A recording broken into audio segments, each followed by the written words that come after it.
Usapang totoo, walang preno. You under vlogcaster, real talk lang, walang plastikan. Magandang araw mga ka-Wonder, welcome back sa ating YouTube channel, Wonder Vlogcaster po. Magandang tanghali. Tanghali na ba? Tama. Itong sinabi ni Senator Lacson mga ka-Wonder na gusto niyang ipatapon itong si Senator Alan Cayetano dyan sa Payatas. Dyan kasi may kulungan dyan na ginawa para sa may mga kasong plunder. For your information, magkakalapit po yan yung Sandigang Bayan, yung Congress, at saka yung lugar dyan sa Payatas.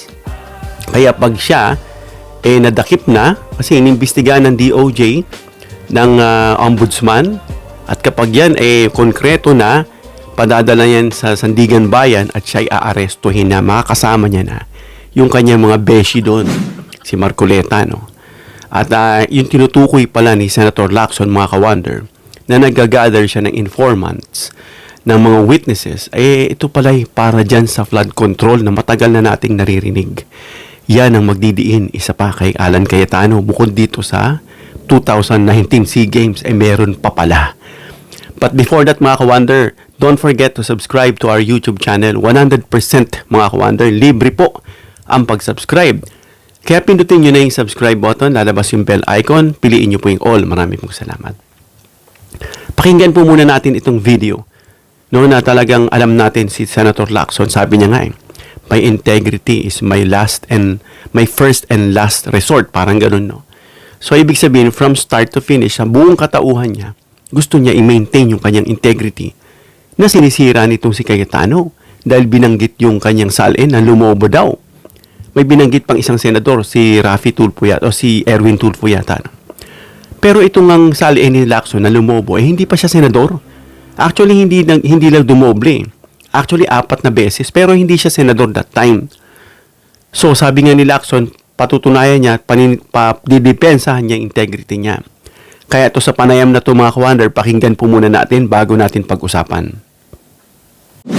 Alam mo, hinalungkat namin doon sa aming files, yung mga flood control, mga slope protection actually, saka mga ibang proyekto doon sa Taguig. Ang kanyang insertion sa 2025 budget pa lamang, 6.79 billion pesos. 2025 pa lang ito, record ito. Kaya hindi niya ma-address Ang 70 projects yan, na-implement 68. At yung dalawang proyekto na hindi na-implement, matter of record, nasa around 70 to 75 million lamang yon. Ang ibig sabihin, na-implement yan 6.715 billion. Now, may kausap may mga kontraktor na nagsasabing hindi siya bumababa sa 25%. Hindi galing sa akin yan. Yun yung amin dinidevelop ngayon. Na pagka nag-resume yung hearing ng Blue Ribbon Committee, pwedeng lumabas to. Hindi kami sinasabing sigurado na labas kasi work in progress. Meron yung dalawang proyekto na Diskaya, St. Timothy, saka St. Gerard. Ganon din, may problema. Meron din yan yung sa top 15, yung top notch, Catalyst, Builders, na nasa top 15.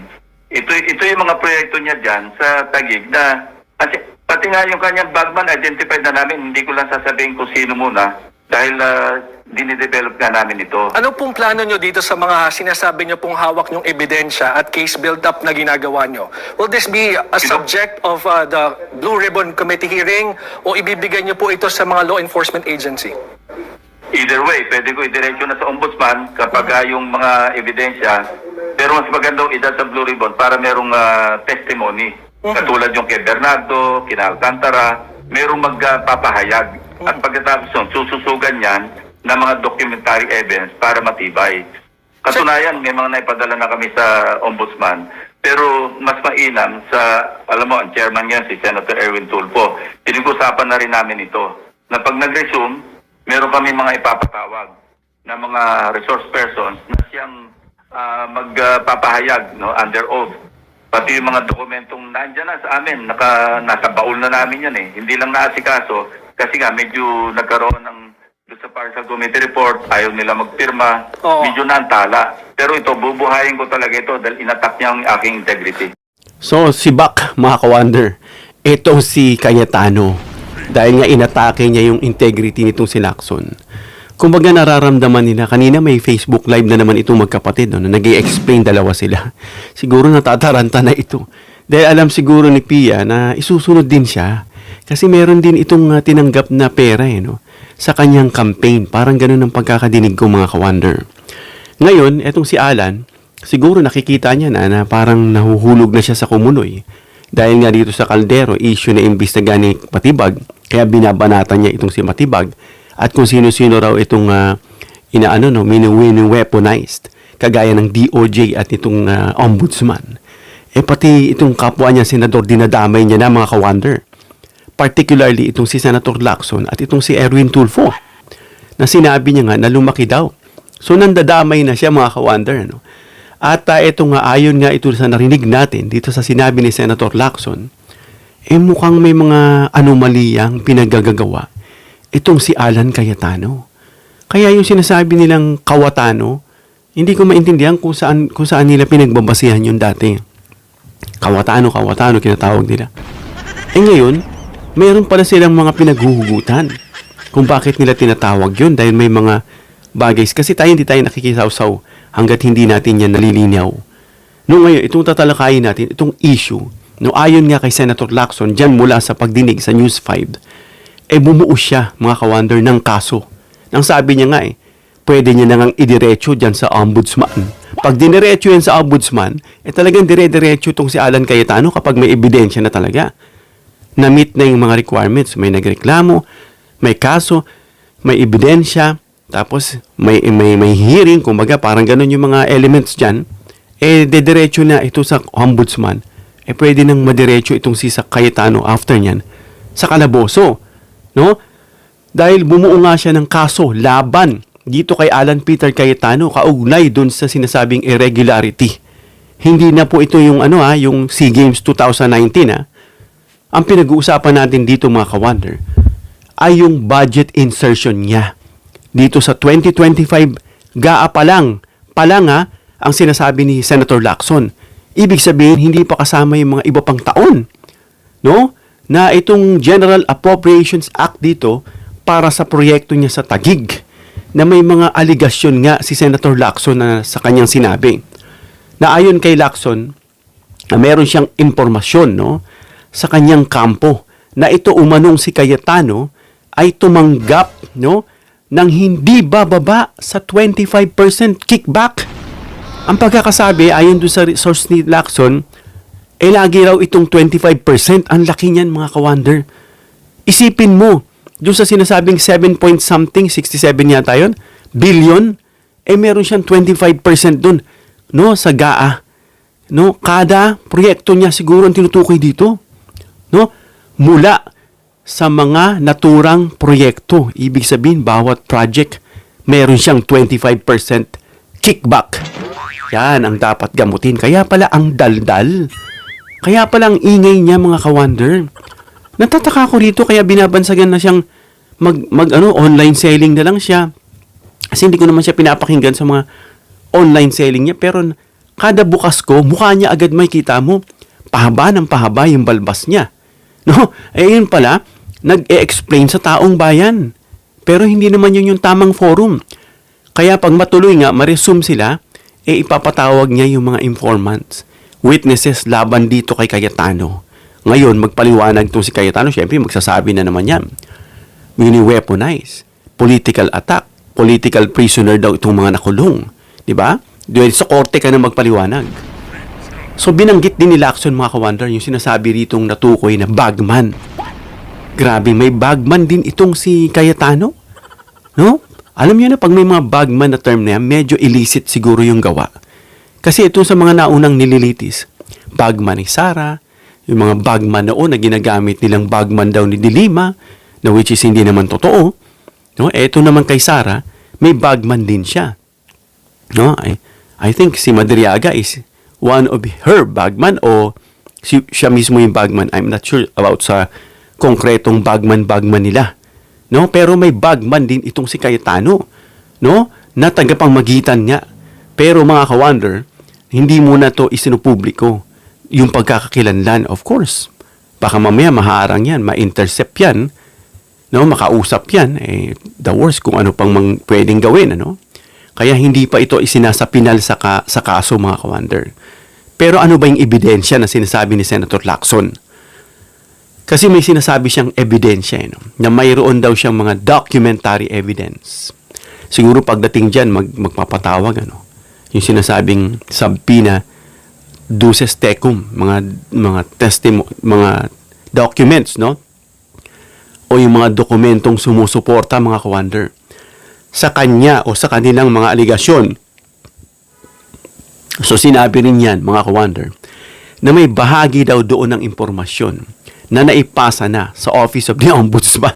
Dito kaya Ombudsman Boying Rimulya, no, na sinasabi niyang isa raw sa winning weaponized. No? Kasi minsan itong kadaldalan nila na akala nila magtatanggol sa kanila, nagsusumbong sila sa social media na hindi naman yan ang tamang platform. Kasi alam naman nila that the people will be the last judge. Okay, pero bakit ka dapat ipagtanggol? Ikaw ba ay walang kaso o meron? Kung meron, kahit anong sigaw mo dyan, yung mga DDS lang at saka yung mga subisampatiya sa'yo, ang makikinig sa'yo na iilan lang yung mga yan. Di ba? And they are not above the law. No? Kaya itong susunod na hakbang ni Senator Lacson, mas nais niya raw muna, mga ka-wonder, na iharap yung ilang mga ebidensya dito sa Senate Blue Ribbon Committee, na ang may hawak nga niyan ay ngayon ay itong si Senator Erwin Tulfo, na dating hawak ni Senator Lacson. No? Na dating hawak muna nitong si Pia ata, no? Pero ang gumaganap itong sila Alan at tsaka itong si Marcoleta, parang ganoon nakikita natin. No?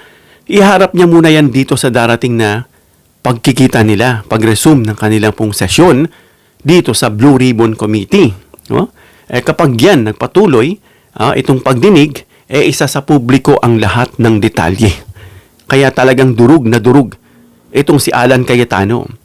Tandaan mo natin, mga ka-wonder, tayo rito nagiging balanse pa rin at fair.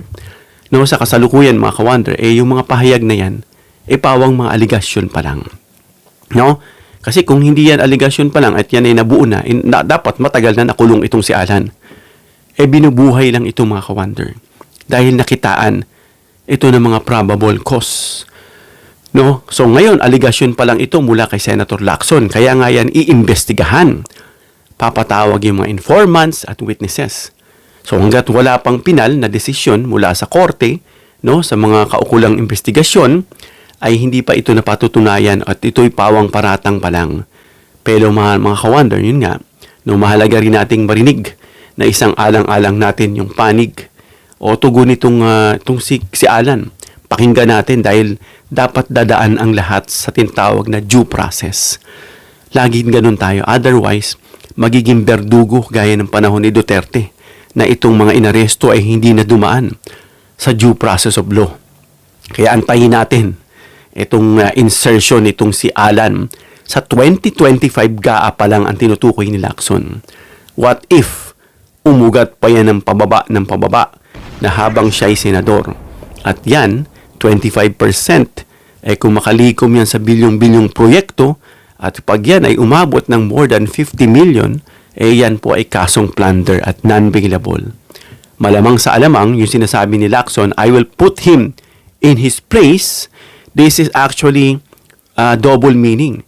In his place, na yung kanyang dapat ikahatol dahil sa kanya pong ginawang malamang kumapatunayan, at yung physical na talagang lugar, which is yung kulungan dyan sa Payatas.